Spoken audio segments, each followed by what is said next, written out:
mga paps, bale ito pag gusto nyo magpa-dialysis, meron tayong full auto ATF dialysis yan. Okay, yun nga mga paps, bale ang gagawin lang natin dito is tanggal oil pan, cleaning natin pati yung transmission filter yan. Medyo kasi ang labor natin sa ganito is 1-2.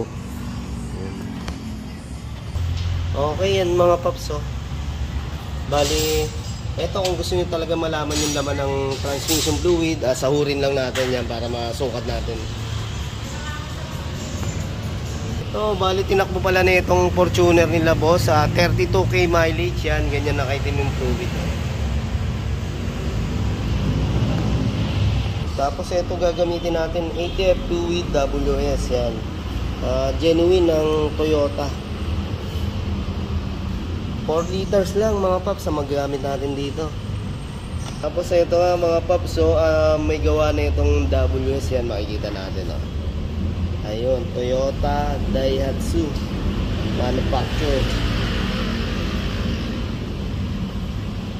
So yan, may manufacturer in Thailand.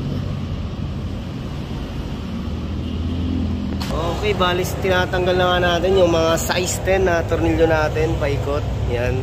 Bali mga paps, yung gasket na ito, hindi na natin pinapalitan to kasi magandang klase naman to. Ayun, kaya ganito pala yung pag-drain natin sa gantong transmission, pagpalit ng fluid, para malinis natin yung transmission filter tsaka yung ating oil pan. Meron tayong magnet dyan na kinakabitan ng mga ribaba. Yun ang kailangan natin, kaya kailangan natin siyang ibaba, yung pinaka oil pan. Okay mga paps, natanggal na nga natin yung pinaka oil pan natin. Ito yung sinasabi natin na dumi niya. Ayun, talagang kailangan natin kuskusin tsaka sabunin.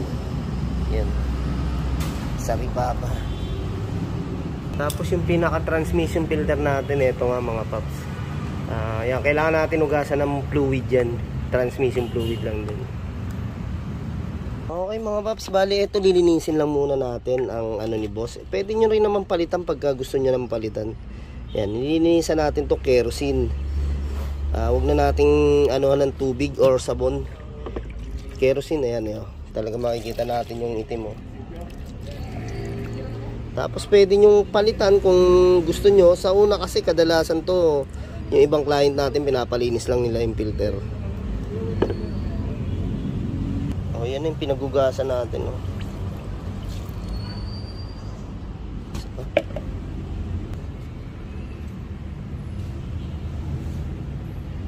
Wala nga, nakapila po sa'yo eh. Okay mga paps, bali ito nga nilinisan na natin to. Ayan, yung ating transmission filter tsaka yung oil pan.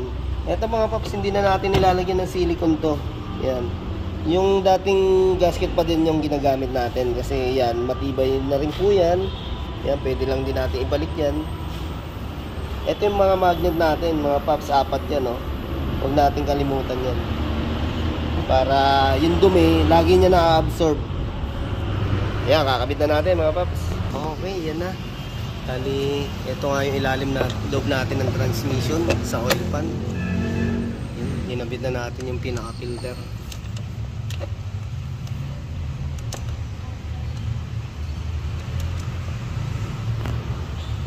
Ito yung ating na-drain na transmission fluid, nilagay natin dito sa Ayan talagang ang na-drain lang natin is 4 liters. Pero kung gagamitan natin siya ng dialysis, gagamit tayo dyan ng 8 to 10 liters. Okay, yan 8 liters ang natin, laman na na-drain sa Toyota Fortuner. Gamitan natin yung pinaka-oil pan. Paano ba yung sir?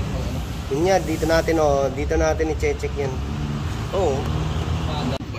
Ayan mga paps, bali yan yung size 24 na yun, doon tayo nagsasali ng transmission fluid kung manual replace ang gagawin natin. Ayan. Okay, ayan, kita natin yung type ng fluid.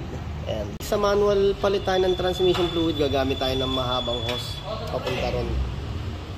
Okay mga paps, sinalina na nga natin.